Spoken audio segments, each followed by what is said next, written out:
Un désir ardent de trouver la paix avec Dieu amena un certain Martin Luther à se consacrer à une vie monastique. On lui confia les corvées les plus humbles, et on l'envoya mendier de maison en maison. Il endura patiemment ces humiliations, les croyant nécessaires à cause de ses péchés. Il menait une vie extrêmement austère, s'efforçant par des jeûnes, des veilles et des flagellations de surmonter ses défauts naturels. J'étais vraiment un pieux moine, dit-il plus tard. Si jamais moine eût pu gagner le ciel par ses œuvres monastiques, j'y aurais certainement eu droit. Si ceci avait continué encore longtemps, ces mortifications m'auraient conduit à la mort. Mais malgré tous ses efforts, son âme accablée ne trouva aucun soulagement. Il se trouva finalement au bord du désespoir.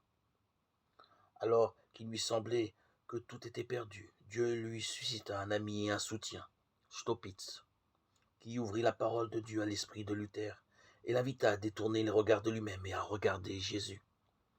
Au lieu de vous torturer à cause de vos péchés, jetez-vous dans les bras du Rédempteur, confiez-vous en lui, en la justice de sa vie, en sa mort expiatoire.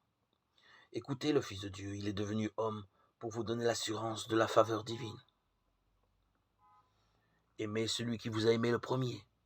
Ces paroles firent une profonde impression sur l'esprit de Luther. La paix envahit son âme angoissée. Plus tard, la voix de Luther se fit entendre depuis la chaire en avertissement solennel. Il montra aux gens du peuple la nature odieuse du péché et leur enseigna qu'il est impossible à l'homme, par ses propres œuvres, d'en atténuer la culpabilité ou d'échapper au châtiment.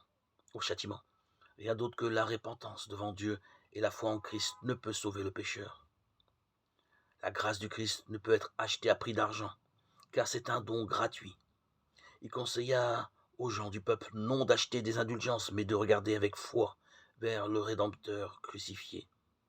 Il leur raconta sa douloureuse expérience et assura à ses auditeurs que c'est en regardant vers le Christ qu'il avait trouvé la paix et la joie.